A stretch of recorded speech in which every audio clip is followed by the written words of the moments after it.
nama saya Nyoman Farita Asimigiri dengan NIM A1C024100026. Di video kali ini saya akan membahas tentang bahasa Indonesia mulai dari sejarahnya, fungsi dan kedudukannya sampai contoh kasus penggunaan bahasa Indonesia di kehidupan sehari-hari. Selamat menyaksikan. Oke, kita mulai bahas dari sejarahnya dulu. Jadi, bahasa Indonesia berasal dari bahasa Melayu yang sudah dipakai sejak abad ke-7 sebagai bahasa perdagangan dan pergaulan di Asia Tenggara. Karena bahasanya gampang dipahami, banyak orang dari berbagai daerah bisa berkomunikasi pakai bahasa ini. Bahasa Melayu makin berkembang ketika Islam mulai menyebar ke Nusantara dan mulai menyerap banyak kosakata dari Sanskerta Arab, Persia, sampai bahasa Eropa. Lalu, momen paling bersejarah adalah Sumpah Pemuda 28 Oktober 1928 ketika para pemuda sepakat menjadikan bahasa ini sebagai bahasa persatuan dan resmi menamakannya Bahasa Indonesia. Sejak saat itu, bahasa Indonesia menjadi perekat bangsa kita yang terdiri dari banyak suku dan bahasa daerah. Apa sih fungsi bahasa Indonesia? Jadi, menurut pasal 36 Undang-Undang 1945, bahasa Indonesia berfungsi sebagai bahasa negara. Artinya, bahasa Indonesia dipakai secara resmi untuk administrasi pemerintahan, pendidikan, acara kenegaraan, dan surat menyurat resmi. Jadi, kalau ada urusan formal atau resmi, bahasanya harus bahasa Indonesia yang baik dan benar. Bahasa Indonesia memiliki beberapa fungsi utama yang sangat penting dalam kehidupan kita sehari-hari, yaitu yang pertama sebagai bahasa nasional. Artinya, bahasa Indonesia menjadi identitas dan pemersatu bangsa serta digunakan sebagai alat komunikasi antar daerah di seluruh Indonesia. Yang kedua, sebagai bahasa negara. Bahasa Indonesia digunakan secara resmi dalam pemerintahan, pendidikan, dokumen negara, dan acara-acara kenegaraan. Yang ketiga, sebagai bahasa pendidikan. Bahasa Indonesia dipakai sebagai bahasa pengantar di sekolah dan kampus serta digunakan dalam penyusunan buku pelajaran, karya tulis, dan penelitian. Yang keempat, bahasa Indonesia juga berfungsi sebagai bahasa pergaulan yang dipakai dalam komunikasi sehari-hari. Yang kelima, sebagai bahasa kebudayaan. Bahasa Indonesia punya peran penting dalam menjaga dan meneruskan budaya bangsa.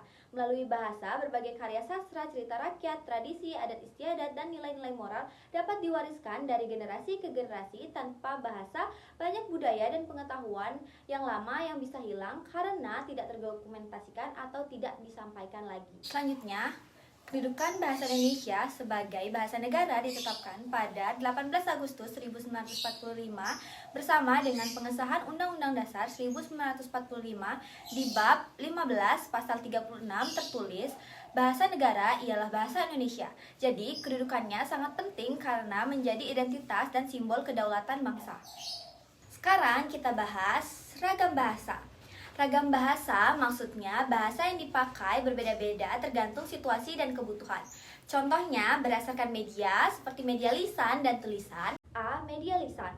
Artinya ragam bahasa yang disampaikan secara langsung melalui suara atau komunikasi verbal.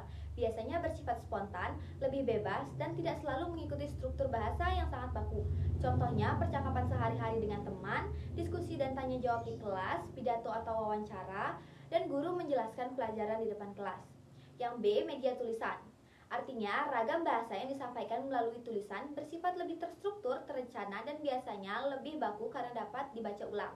Contohnya surat resmi dan laporan, artikel, buku, majalah, teks pidato, makalah, karya ilmiah, chat formal, atau email sekolah atau kampus. Berdasarkan situasi seperti situasi resmi dan tidak resmi. A. Situasi resmi, artinya bahasa yang dipakai dalam keadaan resmi, formal, dan serius. Biasanya menggunakan bahasa baku, sopan, dan sesuai kaidah EYD.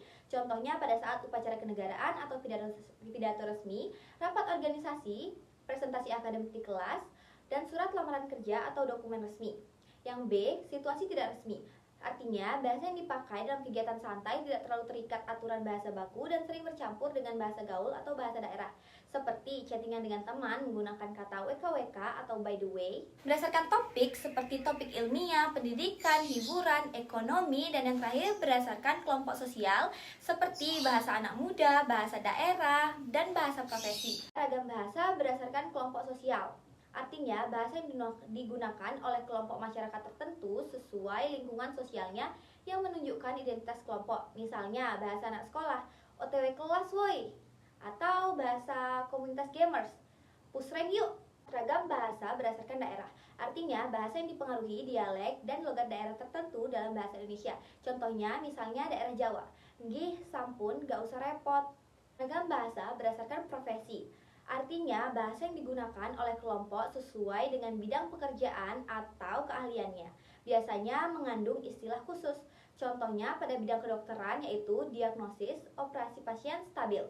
Pada bidang pendidikan misalnya silabus, kurikulum, dan evaluasi. Makanya bahasa kita itu fleksibel. Selanjutnya kita membahas kasus penggunaan bahasa Indonesia di kehidupan sehari-hari.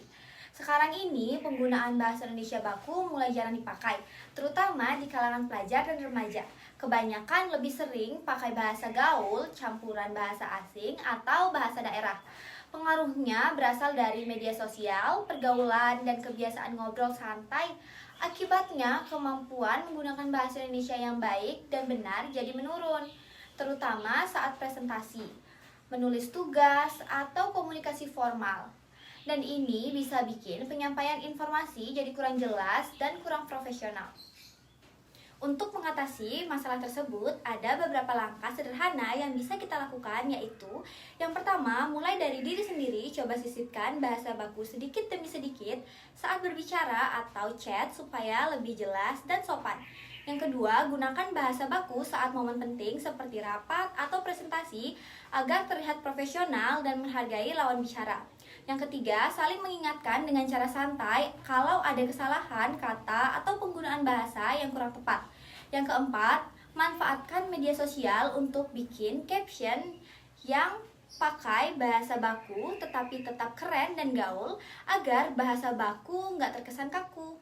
Jadi, setelah penjelasan saya tadi dapat disimpulkan bahwa bahasa Indonesia itu punya perjalanan panjang dan punya kedudukan yang sangat penting sebagai bahasa persatuan bangsa kita.